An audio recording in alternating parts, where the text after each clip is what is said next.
गुरु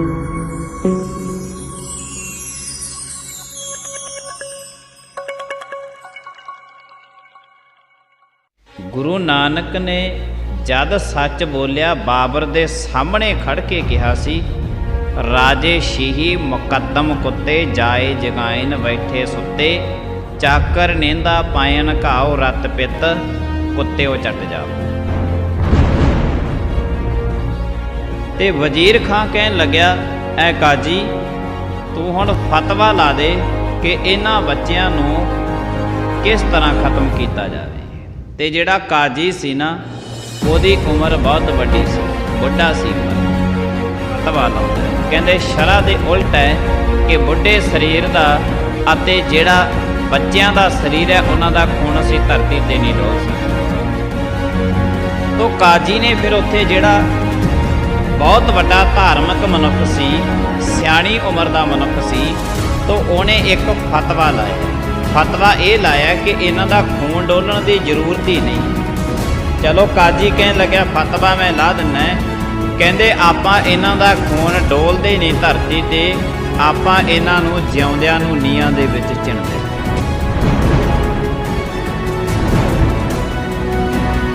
नीआं चिणनियां शुरू कर दित्तियां। गोडियां तक कंध आई ते गोडे उस कंध दे विच अड़ने शुरू हो गए। कहंदे एक कंध ना तुसी इट ना भन्नो, इन्हां दीयां चप्पणियां ही ला दिओ गोडियां दीयां। छातियां चीर के साहिबजादियां नूं शहीद कर दिता। बाबा फतेह सिंह इतिहासकार लिखते ने 2.5 मिनटां तक बाबा फतेह सिंह दा शरीर हलदा रहा। उत्थे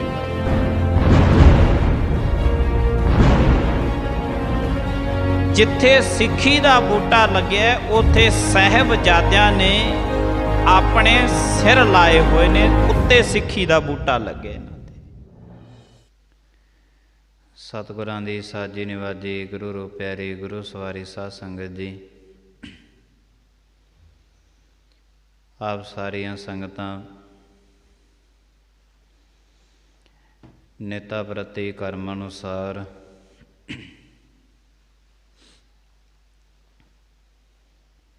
परमेश्वर दे चरणां विच पहुँच के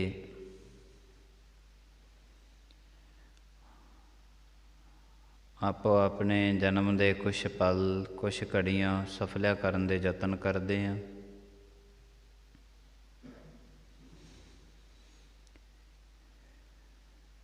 जिस तरह गुरबाणी मनुख नूं हदायतां करदी है,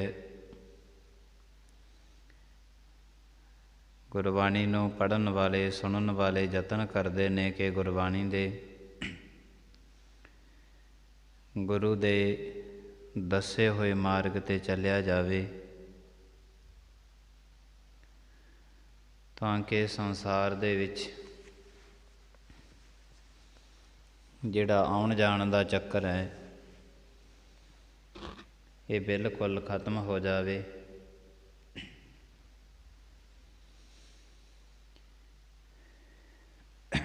साहिब श्री गुरु गोबिंद सिंह जी महाराज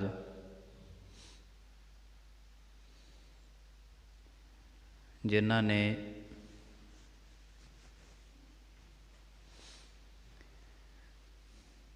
सारे धर्मां दी रखिया करन वास्ते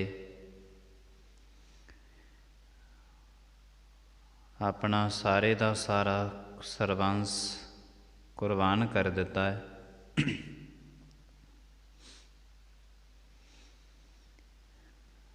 और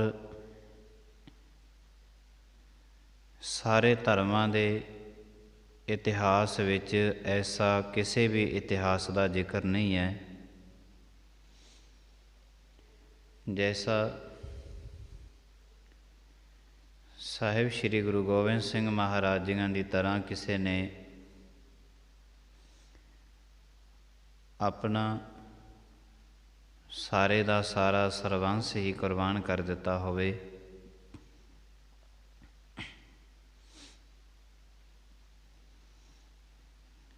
गुरु गोबिंद सिंह महाराज जी के छोटे साहिबजादे ਬਾਬਾ ਜ਼ੋਰਾਵਰ ਸਿੰਘ, ਬਾਬਾ ਫਤਿਹ ਸਿੰਘ,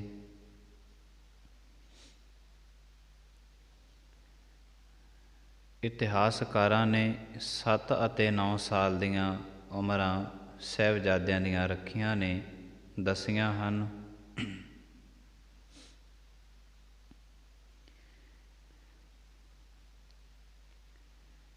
ਦੂਸਰੇ ਦਿਨ ਦੀ ਕਚਹਿਰੀ ਤੋਂ ਬਾਅਦ ਮਾਤਾ ਜੀ ਦੇ ਕੋਲ ਫਿਰ ਸਾਹਿਬਜ਼ਾਦਿਆਂ ਨੂੰ ਠੰਡੇ ਬੁਰਜ ਦੇ ਵਿੱਚ ਭੇਜ ਦਿੱਤਾ ਹੈ।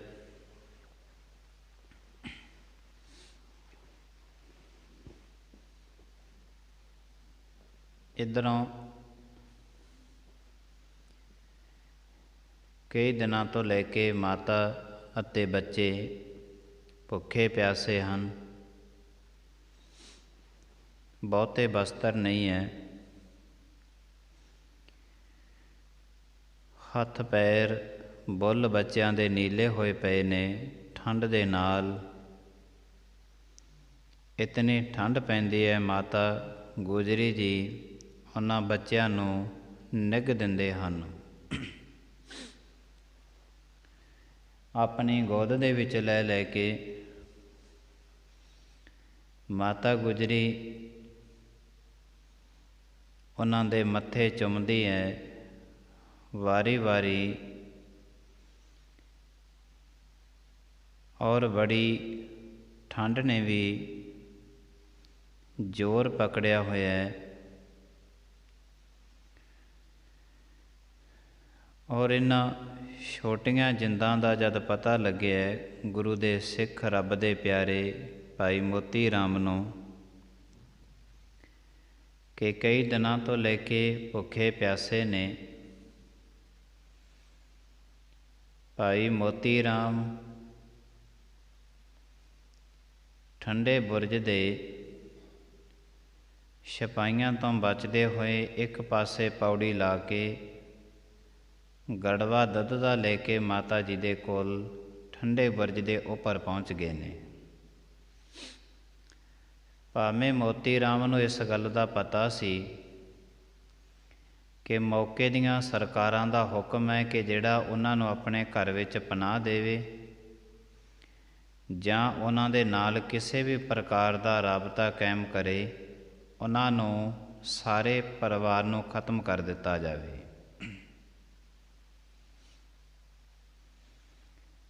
ਮੋਤੀ ਰਾਮ ਨੂੰ ਪਤਾ ਸੀ ਇਸ ਗੱਲ ਦਾ, ਫਿਰ ਵੀ ਆਪਣੇ ਜੀਵਨ ਦੀ ਅਤੇ ਪਰਿਵਾਰ ਦੀ ਨਾ ਪਰਵਾਹ ਕਰਦੇ ਹੋਏ ਪੌੜੀ ਲਾ ਕੇ ਮੋਤੀ ਰਾਮ ਮਹਿਰਾ ਜੀ ਮਾਤਾ ਗੁਜਰ ਕੌਰ ਜੀਆਂ ਦੇ ਕੋਲ ਸਾਹਿਬਜ਼ਾਦਿਆਂ ਕੋਲ ਠੰਡੇ ਬੁਰਜ ਵਿੱਚ ਦੁੱਧ ਲੈ ਕੇ ਪਹੁੰਚੇ ਨੇ।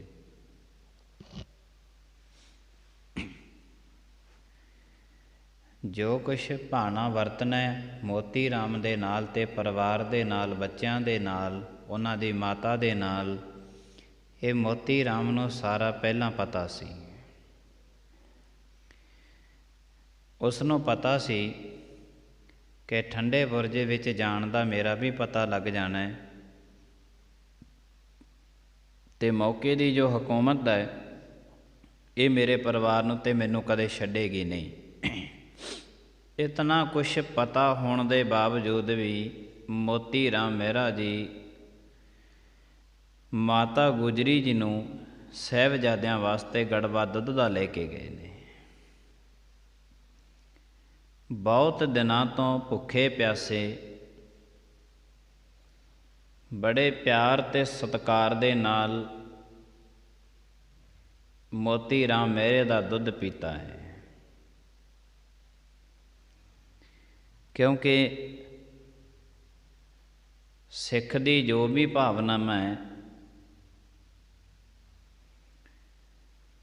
ਉਹਨਾਂ ਨੂੰ ਫਲ ਲਾਉਣਾ ਕੰਮ ਗੁਰੂ ਦਾ ਹੈ ਤੇ ਗੁਰੂ ਉਸ ਨੂੰ ਫਲ ਅਵੱਸ਼ ਲਾਉਂਦੇ ਨੇ। ਮੋਤੀ ਰਾਮ ਮਹਿਰੇ ਨੇ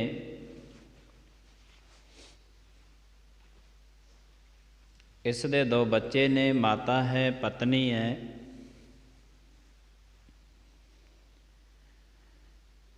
ਅਨੰਨ ਭਗਤ ਨੇ ਗੁਰੂ ਦੇ ਘਰ ਦੇ। ਤੀਸਰੇ ਦਿਨ ਦੀ ਕਚਹਿਰੀ ਲੱਗੀ ਹੈ। ਭਾਵੇਂ ਕਾਜੀ ਨੇ ਬੜਾ ਸਮਝਾ ਲਿਆ ਸੀ ਸਾਹਿਬਜ਼ਾਦਿਆਂ ਨੂੰ, ਸੁੱਚਾਨੰਦ ਨੇ ਬੜਾ ਸਮਝਾਇਆ ਸੀ, ਤਸੀਹੇ ਦਿੱਤੇ, ਕੁਛ ਲਾਲਚ ਵੀ ਦਿੱਤੇ, ਪਰ ਅਕਸਰ ਨਾ ਗੱਲ ਬਣੀ। ਹੁਣ ਵਜ਼ੀਰ ਖਾਂ ਕਹਿਣ ਲੱਗਿਆ, ਚਲੋ ਮੈਂ ਵੀ ਕੁਝ ਨਾ ਕੁਝ ਸਮਝਾ ਕੇ ਇਹਨਾਂ ਨੂੰ ਦੇਖ ਲਵਾਂ ਕਿ ਸ਼ਾਇਦ ਇਹ ਸਮਝ ਜਾਣ, ਇਸਲਾਮ ਕਬੂਲ ਕਰ ਲੈਣ। ਵਜ਼ੀਰ ਖਾਂ ਕਹਿਣ ਲੱਗਿਆ, ਤੁਹਾਡੇ ਪਿਤਾ ਚੜ੍ਹਾਈ ਕਰ ਗਏ, ਤੁਹਾਡੇ ਭਰਾ ਚੜ੍ਹਾਈ ਕਰ ਗਏ, ਤੁਹਾਨੂੰ ਬਖਸ਼ ਦਿੱਤਾ ਜਾਵੇਗਾ, ਤੁਸੀਂ ਇਸਲਾਮ ਕਬੂਲ ਕਰ ਲਓ।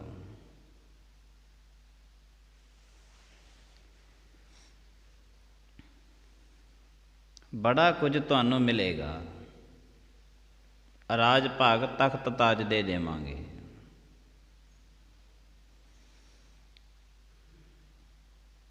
ਸਾਹਿਬਜ਼ਾਦਿਆਂ ਨੇ ਬੜੀ ਨਿਡਰਤਾ ਦੇ ਨਾਲ ਵਜ਼ੀਰ ਖਾਂ ਨੂੰ ਜਵਾਬ ਦਿੱਤਾ ਸੀ। ਭਾਵੇਂ 4 ਚਫੇਰੇ ਸਾਹਿਬਜ਼ਾਦਿਆਂ ਦੇ ਮੌਤ ਮੰਡਰਾ ਰਹੀ ਸੀ, ਫਿਰ ਵੀ ਬੜੀ ਨਿਡਰਤਾ ਦੇ ਨਾਲ ਜਵਾਬ ਦਿੰਦੇ ਨੇ ਕਿ ਐ ਵਜ਼ੀਰ ਖਾਂ, ਤੂੰ ਜਿਹੜੇ ਔਰੰਗਜ਼ੇਬ ਤੋਂ ਸਾਨੂੰ ਅਨੇਕਾਂ ਤਰ੍ਹਾਂ ਦੀਆਂ ਚੀਜ਼ਾਂ ਲਿਆ ਕੇ ਦੇਣ ਦੀ ਗੱਲ ਕਰਦਾ ਹੈ, ਜਿਹੜਾ ਮਨੁੱਖ ਆਪਣੇ ਧਰਮ ਦਾ ਨਾ ਹੋ ਸਕਿਆ, ਉਹ ਦੂਜੇ ਦਾ ਕਿੱਥੋਂ ਹੋਵੇਗਾ।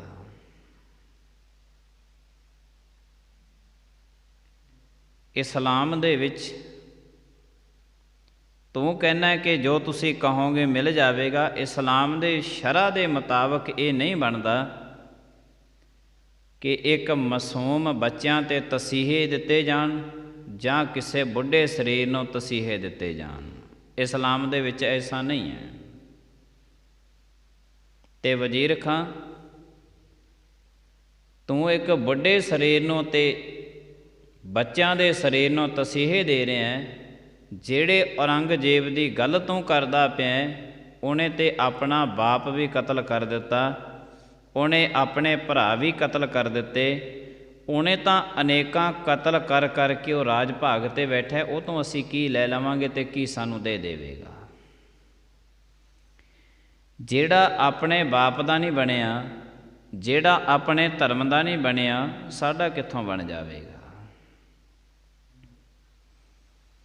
ਔਰੰਗਜ਼ੇਬ ਦੇ ਵਾਸਤੇ ਜਦ ਇਹੋ ਜਿਹੇ ਸ਼ਬਦ ਸਾਹਿਬਜ਼ਾਦਿਆਂ ਨੇ ਕਹੇ ਨੇ, ਤੇ ਵਜ਼ੀਰ ਖਾਂ ਵੀ ਬੜਾ ਭੈਭੀਤ ਹੋ ਗਿਆ। ਇਹਨੂੰ ਕਹਿੰਦੇ ਨੇ ਸੱਚ, ਇਹਨੂੰ ਕਹਿੰਦੇ ਆ ਸੱਚ। ਗੁਰੂ ਨਾਨਕ ਨੇ ਜਦ ਸੱਚ ਬੋਲਿਆ, ਬਾਬਰ ਦੇ ਸਾਹਮਣੇ ਖੜ ਕੇ ਕਿਹਾ ਸੀ, ਰਾਜੇ ਸ਼ੀਹੀ ਮੁਕੱਦਮ ਕੁੱਤੇ, ਜਾਏ ਜਗਾਇਨ ਬੈਠੇ ਸੁੱਤੇ, ਚਾਕਰ ਨੇਂਦਾ ਪਾਇਨ ਘਾਉ ਰਤ ਪਿੱਤ, ਕੁੱਤਿਓ ਚੱਟ ਜਾਓ। ਉਹਦੇ ਸਾਹਮਣੇ ਬੈਠ ਕੇ ਕਿਹਾ ਸੀ ਕਿ ਐ ਬਾਬਰ, ਤੂੰ ਐ ਵਗਿਆੜ, ਆ ਜਿਹੜੇ ਤੇਰੇ ਵਜ਼ੀਰ ਅਹਿਲਕਾਰ ਨੇ ਸਭ ਦੇ ਸਭ ਕੁੱਤੇ ਨੇ। ਸਾਹਮਣੇ ਕਿਹਾ ਸੀ। ਗੁਰੂ ਨਾਨਕ ਦਾ ਉਹੀ ਇਤਿਹਾਸ ਅੱਜ ਸਾਹਿਬਜ਼ਾਦਿਆਂ ਨੇ 4 ਚਫੇਰੇ ਮੌਤ ਹੀ ਮੌਤ ਨਜ਼ਰ ਆਉਂਦੀ ਹੈ, ਸਾਹਮਣੇ ਖੜ ਕੇ ਵਜ਼ੀਰ ਖਾਂ ਨੂੰ ਇਹ ਗੱਲ ਕਹਿ ਦਿੱਤੀ ਸੀ।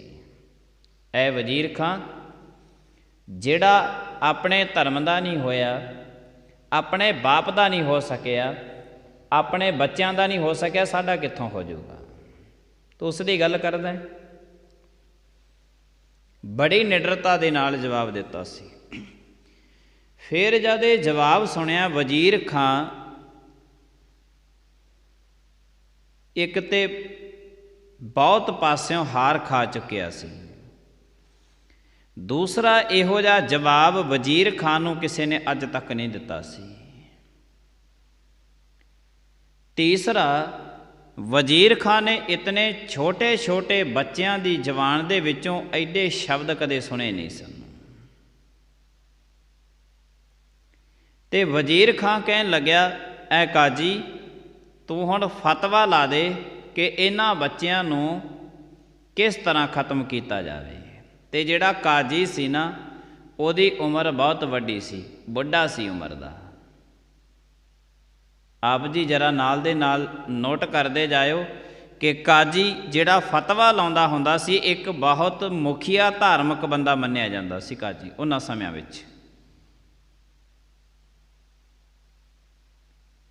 ਕਾਜੀ ਨੇ ਜਦ ਇਹ ਹੁਕਮ ਦਿੱਤਾ ਵਜ਼ੀਰ ਖਾਨ ਨੇ, ਤੇ ਬਹੁਤ ਵੱਡਾ ਧਾਰਮਿਕ ਸਿਆਣੀ ਉਮਰ ਦਾ ਮਨੁੱਖ, ਬਹੁਤ ਵੱਡਾ ਧਾਰਮਿਕ ਮਨੁੱਖ ਛੋਟੇ ਸਾਹਿਬਜ਼ਾਦਿਆਂ 'ਤੇ ਫਤਵਾ ਲਾਉਂਦਾ ਹੈ। ਕਹਿੰਦੇ ਸ਼ਰ੍ਹਾ ਦੇ ਉਲਟ ਹੈ ਕਿ ਬੁੱਢੇ ਸਰੀਰ ਦਾ ਅਤੇ ਜਿਹੜਾ ਬੱਚਿਆਂ ਦਾ ਸਰੀਰ ਹੈ ਉਹਨਾਂ ਦਾ ਖੂਨ ਅਸੀਂ ਧਰਤੀ 'ਤੇ ਨਹੀਂ ਡੋਲ ਸਕਦੇ।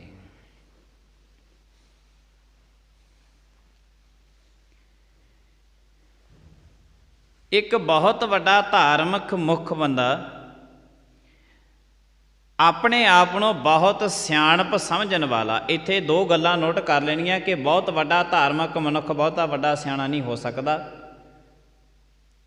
ਬਹੁਤ ਵਡੇਰੀ ਉਮਰ ਦਾ ਮਨੁੱਖ ਵੀ ਬਹੁਤਾ ਵੱਡਾ ਸਿਆਣਾ ਨਹੀਂ ਹੋ ਸਕਦਾ। ਮਾਫ਼ ਕਰਨਾ, ਇਹ ਜਿਹੜਾ ਇਤਿਹਾਸ ਅਸੀਂ ਫਰੋਲਦੇ ਪਏ ਇਤਿਹਾਸ 'ਤੇ ਇਸੇ ਗੱਲ ਦੀ ਗਵਾਹੀ ਭਰਦਾ ਪਿਆ ਹੈ। ਜ਼ਰੂਰ ਬਹੁਤੇ ਉਮਰ ਦੇ ਹਿਸਾਬ ਦੇ ਨਾਲ ਆਪਣੀਆਂ ਬੜੀਆਂ ਵੱਡੀਆਂ ਸਿਆਣਪਾਂ ਰੱਖ ਲੈਂਦੇ ਨੇ। ਬਹੁਤੇ ਧਾਰਮਿਕ ਮਨੁੱਖ ਆਪਣੇ ਧਰਮ ਨੂੰ ਆਪਣੀ ਸਿਆਣਪ ਦੇ ਨਾਲ ਅਗਾਹਾਂ ਤੱਕ ਲੈ ਜਾਂਦੇ ਨੇ, ਔਰ ਆਪਣੇ ਧਰਮ ਦੀ ਬੜੇ ਸੁਚੱਜੇ ਢੰਗ ਦੇ ਨਾਲ ਰੱਖਿਆ ਕਰਦੇ ਨੇ। ਬਹੁਤੇ ਸਿਆਣੇ ਐਸੇ ਹੈ, ਸਿਆਣਪਾਂ ਰੱਖਣ ਵਾਲੇ। ਤੋ ਕਾਜੀ ਨੇ ਫਿਰ ਉੱਥੇ ਜਿਹੜਾ ਬਹੁਤ ਵੱਡਾ ਧਾਰਮਿਕ ਮਨੁੱਖ ਸੀ, ਸਿਆਣੀ ਉਮਰ ਦਾ ਮਨੁੱਖ ਸੀ, ਤੋ ਉਹਨੇ ਇੱਕ ਫਤਵਾ ਲਾਇਆ। ਫਤਵਾ ਇਹ ਲਾਇਆ ਕਿ ਇਹਨਾਂ ਦਾ ਖੂਨ ਡੋਲਣ ਦੀ ਜ਼ਰੂਰਤ ਹੀ ਨਹੀਂ ਹੈ। ਜੇ ਸ਼ਰ੍ਹਾ ਦੇ ਮੁਤਾਬਕ ਨਹੀਂ ਹੈ ਨਾ ਬੱਚਿਆਂ 'ਤੇ ਖੂਨ ਡੋਲਣਾ, ਬੱਚਿਆਂ ਦਾ ਜਾਂ ਬੁੱਢੇ ਦਾ, ਤੇ ਜਾਂ ਇਹਨਾਂ ਨੂੰ ਤਸੀਹੇ ਦੇਣੇ, ਔਰ ਇਹ ਇਸਲਾਮ ਦੇ ਸ਼ਰ੍ਹਾ ਦੇ ਮੁਤਾਬਕ ਉਲਟ ਹੈ। ਚਲੋ ਕਾਜੀ ਕਹਿਣ ਲੱਗਿਆ ਫਤਵਾ ਮੈਂ ਲਾ ਦਿੰਦਾ। ਕਹਿੰਦੇ ਆਪਾਂ ਇਹਨਾਂ ਦਾ ਖੂਨ ਡੋਲਦੇ ਨਹੀਂ ਧਰਤੀ 'ਤੇ, ਆਪਾਂ ਇਹਨਾਂ ਨੂੰ ਜਿਉਂਦਿਆਂ ਨੂੰ ਨੀਹਾਂ ਦੇ ਵਿੱਚ ਚਿਣ ਦਿੰਦੇ ਹਾਂ, ਖੂਨ ਡੋਲਣ ਦੀ ਲੋੜ ਨਹੀਂ ਹੈ। ਇਹ ਫਤਵਾ ਤੇ ਕਾਜੀ ਨੇ ਲਾਇਆ ਸੀ।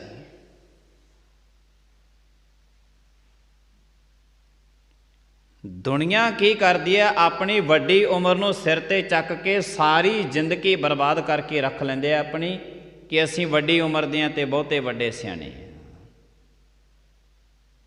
ਇੱਕ ਪਾਸੇ 7 ਤੇ 9 ਸਾਲ ਦੀਆਂ ਜਿੰਦਾਂ ਨੇ, ਇੱਕ ਪਾਸੇ ਕਾਜੀ ਹੈ ਫਤਵਾ ਲਾਉਣ ਵਾਲਾ, ਬਹੁਤ ਵੱਡਾ ਧਾਰਮਿਕ ਮਨੁੱਖ ਤੇ ਵੱਡੀ ਉਮਰ ਦਾ। ਇੱਥੋਂ ਇਹ ਗੱਲ ਸਪਸ਼ਟ ਹੈ ਕਿ ਪਰਮਾਤਮਾ ਦੇ ਘਰ ਦੇ ਵਿੱਚ ਉਮਰ ਦੀ ਲਿਹਾਜ਼ ਨਹੀਂ ਚੱਲਦੀ। ਕਹਿੰਦੇ ਇਹਨਾਂ ਨੂੰ ਜਿੰਦਿਆਂ ਨੂੰ ਜਿਉਂਦੇ ਜੀ ਨੀਹਾਂ ਦੇ ਵਿੱਚ ਚਿਣਿਆ ਜਾਵੇ, ਹੁਕਮ ਹੋਇਆ ਸੀ। ਕਹਿੰਦੇ ਠੀਕ ਹੈ। ਵਜ਼ੀਰ ਖਾਨ ਨੇ ਵੀ ਹਾਮੀ ਭਰੀ ਹੈ। ਸਾਰੇ ਜਿਹੜੇ ਅਹਿਲਕਾਰ ਸੀ, ਦੀਵਾਨ ਸੁੱਚਾ ਆਨੰਦ ਵਰਗੇ, ਸਾਰਿਆਂ ਨੇ ਹਾਮੀ ਭਰ ਦਿੱਤੀ ਹੈ ਕਿ ਠੀਕ ਹੈ।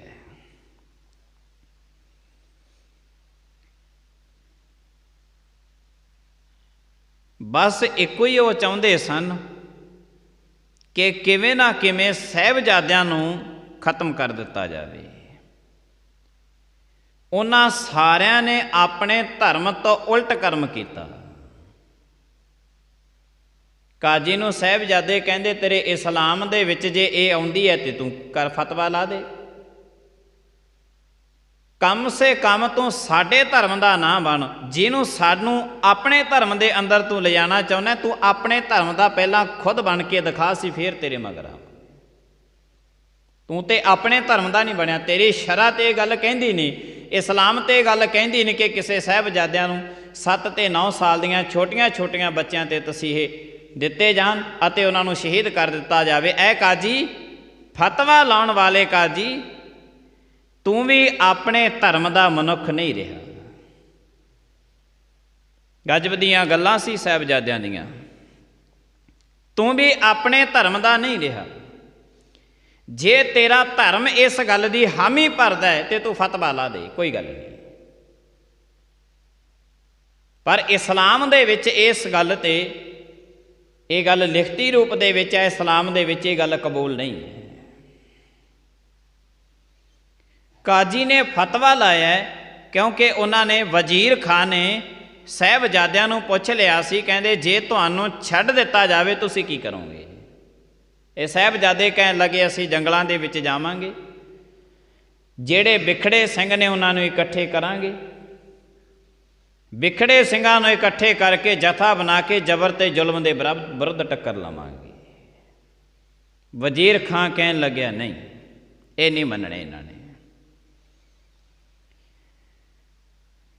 ਫਤਵਾ ਲਾਇਆ ਤੇ ਵਜ਼ੀਰ ਖਾਂ ਨੇ ਨਵਾਬ ਸ਼ੇਰ ਖਾਂ ਨੂੰ ਵੀ ਕਿਹਾ, ਕਹਿਣ ਲੱਗੇ ਤੇਰਾ ਭਰਾ ਚਮਕੌਰ ਦੀ ਗੜੀ ਦੇ ਵਿੱਚ ਗੁਰੂ ਗੋਬਿੰਦ ਸਿੰਘ ਮਹਾਰਾਜ ਨੇ ਖਤਮ ਕਰ ਦਿੱਤਾ ਸੀ, ਹੁਣ ਤੈਨੂੰ ਇੱਕ ਮੌਕਾ ਦਿੰਦੇ ਆ ਕਿ ਇਹ ਉਹਨਾਂ ਦੇ ਲਾਲ ਨੇ, ਇਹਨਾਂ ਸਾਹਿਬਜ਼ਾਦਿਆਂ ਨੂੰ ਖਤਮ ਕਰਕੇ ਤੂੰ ਬਦਲਾ ਲੈ ਲੈ।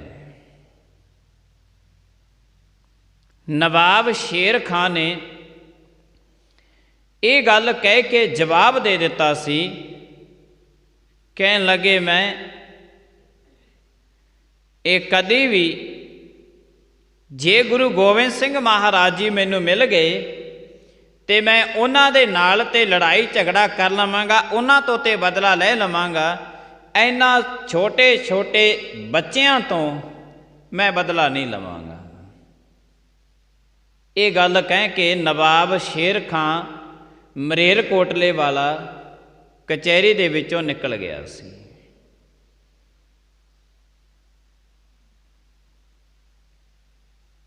ਇੱਥੇ ਇਤਿਹਾਸਕਾਰ ਵੱਖੋ ਵੱਖਰੇ ਰਾਏ ਮਸ਼ਵਰੇ ਸਲਾਹਾਂ ਆਪਣੀਆਂ ਇਤਿਹਾਸ ਦੇ ਵਿੱਚ ਲਿਖਦੇ ਨੇ ਕਿ ਉਹਨੇ ਸਾਹਿਬਜ਼ਾਦਿਆਂ ਤੇ ਹਾਂ ਦਾ ਨਾਰਾ ਮਾਰਿਆ ਸੀ।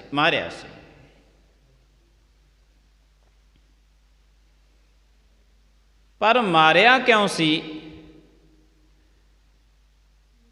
ਇਸ ਦੇ ਪਿੱਛੇ ਵੀ ਇੱਕ ਰਾਜ ਛੁਪਿਆ ਹੋਇਆ ਸੀ। ਇਹਦੇ ਪਿੱਛੇ ਵੀ ਇੱਕ ਰਾਜ ਛੁਪਿਆ ਹੋਇਆ ਸੀ।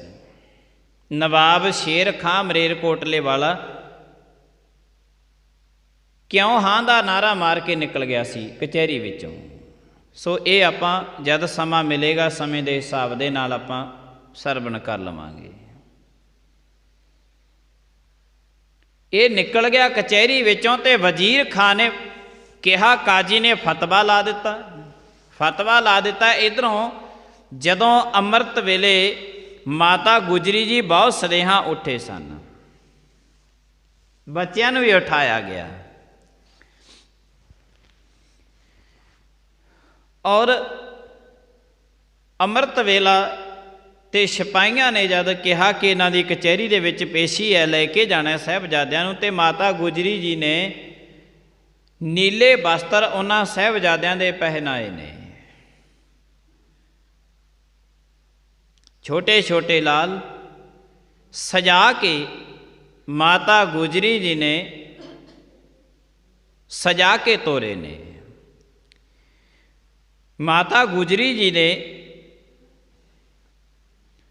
ਅੱਜ ਯਾਦ ਆਈ ਹੈ ਆਪਣੀ ਨੂੰ ਮਾਤਾ ਜੀਤਾਂ, ਇਹ ਜੀਤਾਂ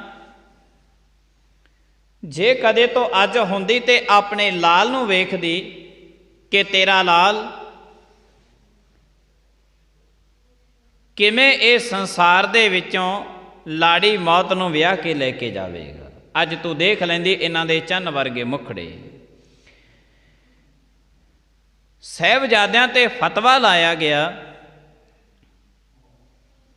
ਕਿ ਇਹਨਾਂ ਨੂੰ ਜਿੰਦਿਆਂ ਨੂੰ ਨੀਹਾਂ ਦੇ ਵਿੱਚ ਚਿਣ ਦਿੱਤਾ ਜਾਵੇ। ਨਾ ਤੇ ਲਾਲਚ ਵਸ ਆਉਂਦੇ ਨੇ, ਨਾ ਹੀ ਇਹ ਡਰਦੇ ਨੇ, ਨਾ ਇਹਨਾਂ ਨੂੰ ਤਸੀਹਾਂ ਦਿੱਤਿਆਂ ਤੋਂ ਮੰਨੇ, ਨਾ ਇੰਨੇ ਦਿਨਾਂ ਦੇ ਭੁੱਖੇ ਨੇ ਪਿਆਸੇ ਨੇ, ਇਹਨਾਂ ਨੂੰ ਮਿਲਿਆ ਵੀ ਕੁਛ ਨਹੀਂ, ਨਾ ਇਹਨਾਂ ਨੂੰ ਭੁੱਖ ਦੇ ਡਰਾਏ ਇਹ ਡਰਦੇ ਨੇ। ਇਹ ਤੇ ਕਿਸੇ ਗੱਲੋਂ ਵੀ ਡਰਦੇ ਨਹੀਂ, ਭੈ ਨਹੀਂ ਮੰਨਦੇ ਕਿਸੇ ਦਾ। ਗੁਰੂ ਸਾਹਿਬ ਜੀ ਮਹਾਰਾਜ ਮਾਤਾ ਗੁਜਰੀ ਜੀਆਂ ਨੇ ਸਾਹਿਬਜ਼ਾਦੇ ਤੋਰੇ ਨੇ। ਕਾਜੀ ਨੇ ਲਾਇਆ ਫਤਵਾ, ਤੇ ਫਤਵਾ ਲੱਗਿਆ ਹੋਇਆ ਸਾਹਿਬਜ਼ਾਦਿਆਂ ਤੇ, ਕਹਿੰਦੇ ਜਿੰਦਾਂ ਦੇ ਨਿਆਂ ਦੇ ਵਿੱਚ ਚਿਣ ਦਿੱਤਾ ਜਾਵੇ। ਖੜਾ ਲਏ ਨੇ ਦੋਨੇ ਸਾਹਿਬਜ਼ਾਦੇ। ਜਲਾਦਾਂ ਨੇ ਨੀਆਂ ਚਿਣਨੀਆਂ ਸ਼ੁਰੂ ਕਰ ਦਿੱਤੀਆਂ ਨੇ।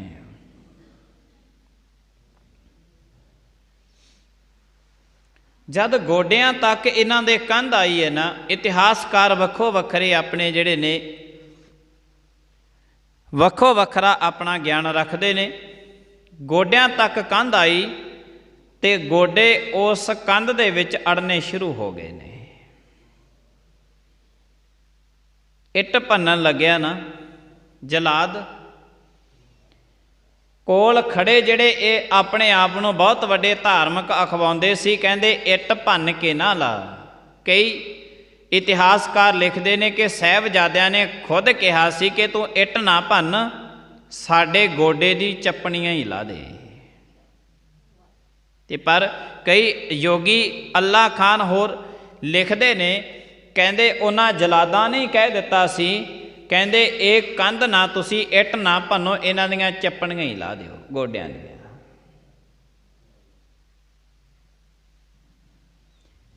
ਕੰਧ ਗਈ ਹੈ ਬਾਬਾ ਫਤਿਹ ਸਿੰਘ ਦੇ ਮੁਖੜੇ ਤੱਕ, ਕਿਉਂਕਿ ਬਾਬਾ ਫਤਿਹ ਸਿੰਘ ਜੋਰਾਵਰ ਸਿੰਘ ਤੋਂ ਛੋਟੀ ਉਮਰ ਦੇ ਸਨ, 7 ਸਾਲ ਦੀ ਉਮਰ ਸੀ।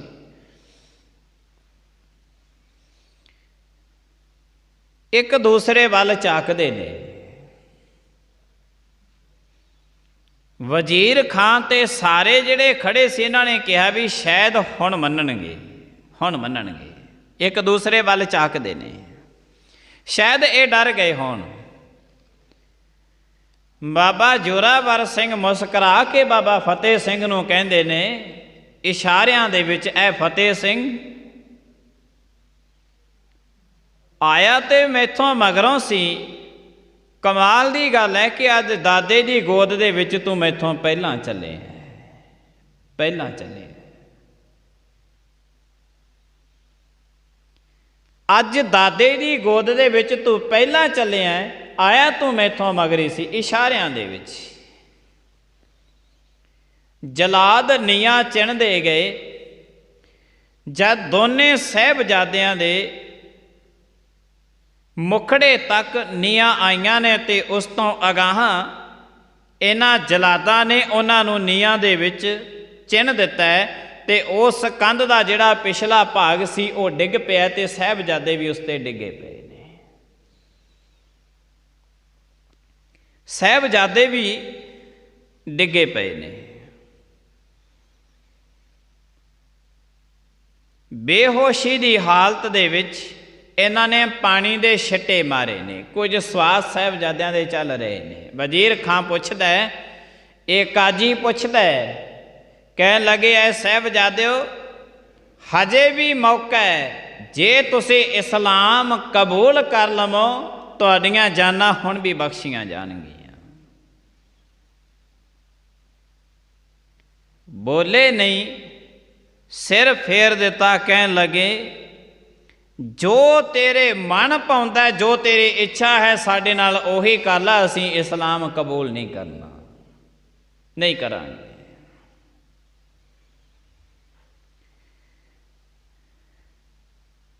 ਕੁਝ ਸਵਾਸ ਚੱਲਦੇ ਨੇ ਅਤੇ ਵਜ਼ੀਰ ਖਾਂ ਕਹਿਣ ਲੱਗਿਆ ਹੁਣ ਇਸ ਕੰਮ ਨੂੰ, ਇਹਨਾਂ ਨੂੰ ਸਾਹਿਬਜ਼ਾਦਿਆਂ ਨੂੰ ਸ਼ਹੀਦ ਕਰ ਦਿੱਤਾ ਜਾਵੇ। ਇਹਨਾਂ ਸਾਹਿਬਜ਼ਾਦਿਆਂ ਨੂੰ ਸ਼ਹੀਦ ਕਰ ਦਿੱਤਾ ਜਾਵੇ। ਇਸਲਾਮ ਇਤੇ ਕਬੂਲ ਨਹੀਂ ਕਰਦੇ। ਇਹ ਗੁਰੂ ਗੋਬਿੰਦ ਸਿੰਘ ਮਹਾਰਾਜ ਜੀਆਂ ਦੇ ਇਹ ਬੜਾ ਇਤਿਹਾਸ ਇਹਨਾਂ ਦਿਨਾਂ ਦੇ ਵਿੱਚ। ਇਹਨਾਂ ਨੂੰ ਕੋਈ ਹੁਣ ਸ਼ਹੀਦ ਕਰੇ, ਕੌਣ ਕਰੇਗਾ? 2 ਜਾਣੇ ਕਤਲ ਦੀ ਪੇਸ਼ੀ ਭੁਗਤਣ ਵਾਸਤੇ ਵਜ਼ੀਰ ਖਾਂ ਦੀ ਕਚਹਿਰੀ ਵਿੱਚ ਆਏ ਸਨ। ਇਤਿਹਾਸਕਾਰਾਂ ਨੇ ਉਹਨਾਂ ਦੇ ਨਾਮ ਲਿਖੇ ਨੇ, ਸਾਸਨ ਬੇਗ ਅਤੇ ਬਾਸਨ ਬੇਗ। ਇਹ ਜਿਨ੍ਹਾਂ ਨੇ ਗੁਰੂ ਤੇਗ ਬਹਾਦਰ ਸਾਹਿਬ ਜੀ ਮਹਾਰਾਜ ਨੂੰ ਸ਼ਹੀਦ ਕੀਤਾ ਸੀ। ਜਲਾਲੂਦੀਨ ਨੇ ਉਹਦੇ ਸਕੇ ਭਰਾ ਦੇ ਦੋਨੇ ਪੁੱਤਰ ਸਨ, ਸਕੇ ਭਤੀਜੇ ਸਨ ਉਸ ਦੇ, ਸਾਸਨ ਵੇਗ ਤੇ ਬਾਸਨ ਵੇਗ। ਵਜ਼ੀਰ ਖਾਨ ਨੂੰ ਕਹਿਣ ਲੱਗੇ ਤੇਰੀ ਕਚਹਿਰੀ ਦੇ ਵਿੱਚ ਸਾਡੇ ਕਤਲ ਦਾ ਕੇਸ ਚੱਲਦਾ ਹੈ, ਤੂੰ ਸਾਡਾ ਉਹ ਕੇਸ ਮਾਫ ਕਰ ਦੇ, ਤੇਰਾ ਇਹ ਕਾਰਜ ਅਸੀਂ ਕਰ ਦਿੰਦੇ ਹਾਂ, ਤੇਰਾ ਇਹ ਕੇਸ, ਸਾਡਾ ਕੇਸ ਤੋਂ ਸਾਨੂੰ ਬਰੀ ਕਰ ਦੇ। ਕਹਿਣ ਲੱਗੇ ਠੀਕ ਹੈ।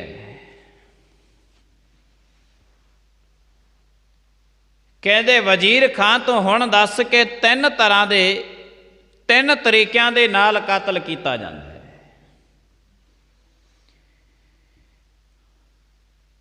ਇੱਕ ਤੇ ਜੁਵਾ ਕਰਨਾ,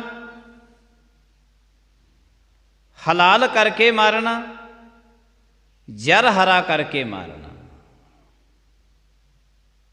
ਵਜ਼ੀਰ ਖਾਨ ਤੂੰ ਦੱਸ ਕਿ ਕਿਹੜੇ ਤਰੀਕੇ ਦੇ ਨਾਲ ਇਹਨਾਂ ਨੂੰ ਕਤਲ ਕੀਤਾ ਜਾਵੇ। ਜਦ ਵਜ਼ੀਰ ਖਾਨ ਨੂੰ ਇਹ ਪੁੱਛਿਆ ਗਿਆ ਤੇ ਉਹ ਕਹਿਣ ਲੱਗਿਆ ਜਿਵੇਂ ਤੁਹਾਡੀ ਇੱਛਾ ਹੈ ਤੁਸੀਂ ਉਵੇਂ ਹੀ ਇਹ ਕਾਰਜ ਕਰ ਦਿਓ। ਜੁਵਾ ਦਾ ਭਾਵ ਹੈ, ਜੁਵਾ ਦਾ ਕਤਲ ਜਿਵੇਂ ਹੁੰਦਾ ਹੈ ਕਿਸੇ ਦੀ ਛਾਤੀ ਚੀਰ ਕੇ ਕਤਲ ਕਰਨਾ, ਉਹਨੂੰ ਕਹਿੰਦੇ ਨੇ ਜੁਵਾ ਕਰਨਾ। ਹਲਾਲ ਕਹਿੰਦੇ ਨੇ ਕਿਸੇ ਦਾ ਗਲ ਕੱਟ ਕੇ ਕਤਲ ਕਰਨਾ, ਉਹਨੂੰ ਹਲਾਲ ਕਹਿੰਦੇ ਨੇ। ਜ਼ਰ ਹਰਾ ਕਹਿੰਦੇ ਨੇ ਛਾਤੀ ਦੇ ਵਿੱਚ ਬਰਛਾ ਮਾਰ ਕੇ ਕਿਸੇ ਦਾ ਕਤਲ ਕਰਨਾ, ਉਹਨੂੰ ਜ਼ਰ ਹਰਾ ਕਹਿੰਦੇ ਨੇ। ਦਿਲ ਦੇ ਵਿੱਚ ਬਰਛਾ ਮਾਰਨਾ, ਜ਼ਰ ਹਰਾ। ਵਜ਼ੀਰ ਖਾਨ ਨੂੰ ਕਹਿਣ ਲੱਗਿਆ,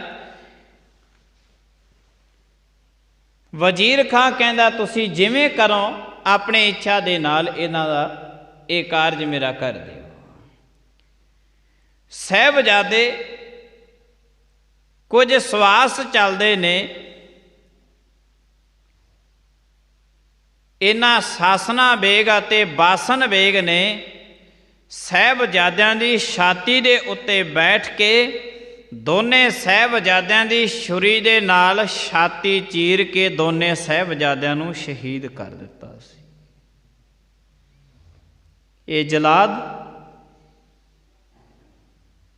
ਦੋਨੇ ਸਾਹਿਬਜ਼ਾਦਿਆਂ ਦੀ ਛਾਤੀ ਤੇ ਬੈਠੇ ਨੇ, ਛਾਤੀਆਂ ਚੀਰ ਕੇ ਸਾਹਿਬਜ਼ਾਦਿਆਂ ਨੂੰ ਸ਼ਹੀਦ ਕਰ ਦਿੱਤਾ। ਬਾਬਾ ਫਤਿਹ ਸਿੰਘ ਇਤਿਹਾਸਕਾਰ ਲਿਖਦੇ ਨੇ 2.5 ਮਿੰਟਾਂ ਤੱਕ ਬਾਬਾ ਫਤਿਹ ਸਿੰਘ ਦਾ ਸਰੀਰ ਹਲਦਾ ਰਿਹਾ ਉੱਥੇ ਪਏ ਦਾ। ਇਤਿਹਾਸ ਦੱਸਦਾ ਹੈ 12 ਮਿੰਟਾਂ ਤੱਕ ਬਾਬਾ ਜ਼ੋਰਾਵਰ ਸਿੰਘ ਦਾ ਸਰੀਰ, ਹੱਥ ਪੈਰ ਹਲਦੇ ਰਹੇ ਨੇ, ਬੋਲਿਆ ਕੁਛ ਨਹੀਂ ਜਾਂਦਾ। ਹੱਥ ਪੈਰ 12 ਮਿੰਟਾਂ ਤੱਕ ਹਲਦੇ ਰਹੇ। ਅਕਸਰ ਬਾਬਾ ਜ਼ੋਰਾਵਰ ਸਿੰਘ 12 ਮਿੰਟਾਂ ਦੇ ਵਿੱਚ ਸ਼ਹੀਦ ਹੋ ਗਏ।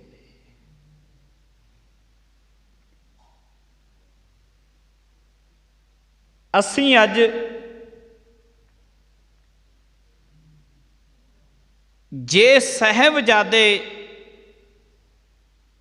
ਜਿੱਥੇ ਸਿੱਖੀ ਦਾ ਬੂਟਾ ਲੱਗਿਆ ਉੱਥੇ ਸਾਹਿਬਜ਼ਾਦਿਆਂ ਨੇ ਆਪਣੇ ਸਿਰ ਲਾਏ ਹੋਏ ਨੇ, ਉੱਤੇ ਸਿੱਖੀ ਦਾ ਬੂਟਾ ਲੱਗਿਆ ਇਹਨਾਂ ਦੇ। ਸਾਰੇ ਹੈਰਾਨ ਤੇ ਦੰਗ ਰਹਿ ਗਏ ਸੀ ਕਿ ਇਹ ਇਸਲਾਮ ਦੇ ਇੱਕ ਵੀ ਕਰਮ ਇਸਲਾਮ ਦੇ ਵਿੱਚ ਨਹੀਂ ਆਉਂਦਾ ਜਿਹੜਾ ਕਰਮ ਵਜ਼ੀਰ ਖਾਨ ਨੇ ਕੀਤਾ ਸੀ।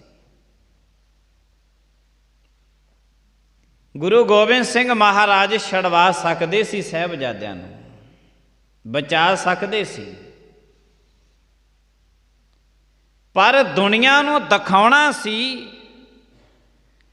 ਕਿ ਜਿਨ੍ਹਾਂ ਨੂੰ ਤੁਸੀਂ ਐਡੇ ਵੱਡੇ ਧਾਰਮਿਕ ਮਨੁੱਖ ਬਣਾਈ ਬੈਠੇ ਹੋ, ਇਹ ਮਨੁੱਖ ਆਪਣੇ ਧਰਮ ਦੇ ਵੀ ਨਹੀਂ ਬਣੇ। ਇਹ ਦਿਖਾਉਣਾ ਸੀ ਗੁਰੂ ਗੋਬਿੰਦ ਸਿੰਘ ਮਹਾਰਾਜ ਨੇ। ये मनुख अपने धर्म दे भी नहीं बने। इस्लाम दे विच ऐसा कदी नहीं आउंदा। सासना बेग ते बासना बेग ने साहिबजादे शहीद हो गए ने और साहिबजादे शहीद होए पे ने। इधरों माता गुजरी जी, बुढ़ा शरीर, माता गुजरी जी नूं बहुत इतिहासकार ते कुछ लिखते ने, कोई कुछ लिखते ने। अल्लाह जोगी खां लिखदा है कि इन्हां सिपाहियां नूं हुक्म गया सी कि तुसी इस बुढ़े शरीर नूं भी हुण खत्म कर दिओ। ते माता गुजरी नूं कई इतिहासकार लिखते ने उन्होंने हीरा चख लिया सी, उन्होंने कर लिया सी। अल्लाह योगी खां लिखदा है कि माता गुजरी नूं सिपाहियां ने ठंडे बुरज तो चुक के थले सुट दिता सी ते माता गुजरी जी अपने श्वास प्राण त्याग गए सन। कमाल दी गल है। इन्हां दिनां दे विच जदों कोई भी अपने बुढ़े शरीर नूं घर दे विचों बाहर नहीं कढ़ना चाहुंदा, माता ठंडे बुरज दे विच बैठी सी। इन्हां दिनां दे विच कोई भी अपने 7 ते 9 साल के बच्चों नूं रजाइयां तो बाहर नहीं कढ़ना चाहुंदा। साहिबजादे जिंदे नीआं दे विच चिने गए सी। अज किहदी बदौलत असीं घरां दा रजाइयां दा निघ माणदे हां? साहिबजादियां दी अते माता गुजरी जी कौर दी बदौलत। माता गुजरी जी ने इन्हां दा बहुत लंबा चौड़ा इतिहास है माता गुजरी कौर जी दा। और जद ये साहिबजादे शहीद हो गए ने ते फिर इन्हां दे जिथे संस्कार की गल आई है उथे कोई भी ऐसा मनुख नहीं है, क्योंकि हर एक मनुख डरदा सी कि जे संस्कार वास्ते कोई गल कीती ते वजीर खां दा पता नहीं कि सज़ा की देवेगा। दूसरा इधरों मोती राम मेहरे दा इहदा भी पता लग गया सी कि मोती राम साहिबजादियां नूं ते माता गुजरी जी नूं दुध पिलाउंदा रहा। सो ये दोने बाबे मोती राम मेहरे दा परिवार दे नाल की होया अते साहिबजादियां दे संस्कार किसने किया, ये आपां कल नूं सारी संगत सरवण करांगे। अज समाप्ति का इत्थे समय। भुलां चुकां दी खिमा। आईयां होईयां संगतां दा बहुत बहुत धन्नवाद। प्रेम दे नाल सारी संगत बुलायो। फतेह। वाहिगुरू जी का खालसा, वाहिगुरू जी की फतेह।